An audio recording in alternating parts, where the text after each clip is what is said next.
ایک ادھیر عمر کا شخص جس کے 5 بیٹے تھے، جب وہ بوڑھا ہو گیا تو اس نے اپنی ساری دولت بیٹوں میں تقسیم کر دی۔ اس نے سوچا اب مجھے روپے پیسے کی کیا ضرورت ہے، باقی زندگی کے بچے کچھ دن اپنوں کے ہاں گزار لوں گا۔ پہلے وہ اپنے بڑے بیٹے کے گھر گیا اور اس کے پاس جا کر رہنے لگا۔ شروع کے ایام میں تو بڑے بیٹے نے خوب آؤ بھگت کی اور کہا آپ کا خیال رکھنا ہمارا فرض ہے، مگر تھوڑے دنوں بعد وہ اپنے باپ سے بیزار ہو گیا۔ اب وہ اس کا ادب بھی نہ کرتا تھا، کبھی وہ اپنے باپ کو بھی ڈانٹ لیتا تھا۔ بوڑھے کو نہ وقت پر کھانا ملتا اور نہ کپڑا۔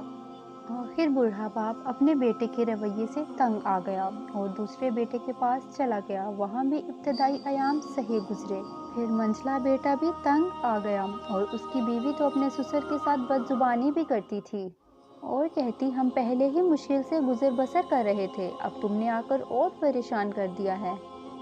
بیچارہ بوڑھا وہاں سے بھی اکتا گیا اور پھر منجلے بیٹے کے پاس چلا گیا اور اس کے سلوک سے بھی پریشان ہو کر سب سے چھوٹے اور لاڈلے بیٹے کے پاس گیا اور وہاں سے بھی تنگ ہو کر نکلا۔ بیچارے کو کہیں چین نہ ملا، سارے بیٹے اپنے والد کو ساتھ رکھنے سے بچنا چاہتے تھے۔ کوئی کہتا میرے اتنے بچے ہیں تو تم کو کیسے رکھ سکتا ہوں، کوئی کہتا میرا گھر چھوٹا ہے، کوئی کہتا میں خود بہت غریب ہوں۔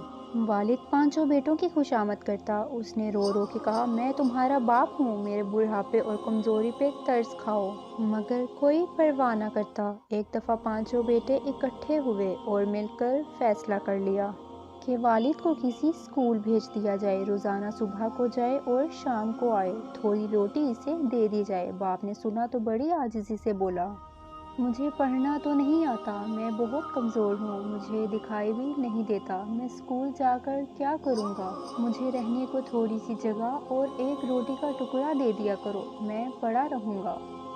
مگر ظالم بیٹوں نے باپ کی ایک نہ سنی اور گاؤں سے دور ایک اسکول میں زبردستی بھیج دیا۔ والد روتا ہوا چلا جا رہا تھا، اتنے میں ایک ضعیف العمر مگر امیر آدمی کا گھوڑا وہاں سے گزرا تو گھوڑے سے اتر کے پوچھا کہ کہاں جا رہے ہو؟ بوڑھے نے کہا اسکول جا رہا ہوں۔ امیر آدمی نے جواب دیا کہ بڑے میاں اس عمر میں اسکول، یہ تمہارے آرام کے دن ہیں۔ مظلوم آدمی نے اپنی پوری کہانی سنائی تو امیر آدمی نے جواب دیا بڑے میاں اسکول جانے کا خیال بیکار ہے، مگر تم غم نہ کھاؤ، میں تمہاری مدد کروں گا۔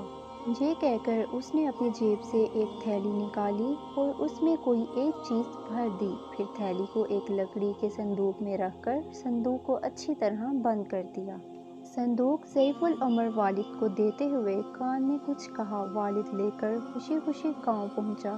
بیٹوں نے جو دیکھا والد ایک صندوق بغل میں دبائے چلا آ رہا ہے تو سمجھ گئے اس میں ضرور کچھ دولت ہے۔ انہوں نے اپنے والد سے یہ نہ پوچھا کہ تم اسکول کیوں نہیں گئے، بلکہ خاطر تواضع میں لگ گئے۔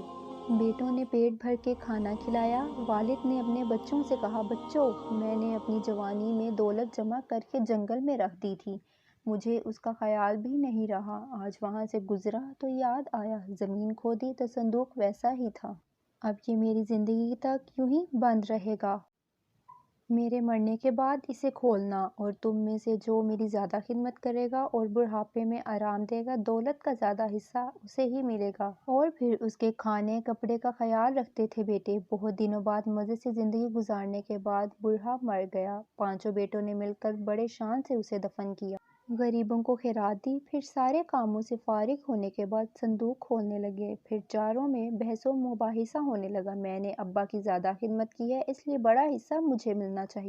آخر میں یہ طے پایا کہ چاروں بھائی آپس میں برابر تقسیم کر لیں گے۔ صندوق کھولا تو اس میں بڑی خوبصورت ریشمی تھیلی نکلی، جس کا منہ بند تھا، اس میں سے چھن چھن کی آواز آ رہی تھی۔ تھیلی کھولی اور فرش پر خالی کر دی، مگر کیا دیکھتے ہیں کہ کانچ کے چھوٹے چھوٹے ٹکڑے گر کر فرش پر پھیل گئے۔ اس پر 5 بیٹوں کو بہت غصہ آیا اور آپس میں لڑنے لگے۔ گاؤں کے یہ لوگ دیکھ کر خوب ہنسے اور نافرمان اولاد کو کہا دیکھ لی اپنے بوڑھے باپ کی عقل، اور تم نے نیکی بھی کی اور وہ بھی گوا دی اور حاصل بھی کچھ نہ ہوا، بغیر بدلے کے باپ کی خدمت کرتے تو اللہ تعالیٰ بھی خوش ہوتے۔ اگر آپ کو میری یہ ویڈیو اچھی لگی ہو تو اس کو لائک اور میرے چینل کو سبسکرائب ضرور کیجیے گا۔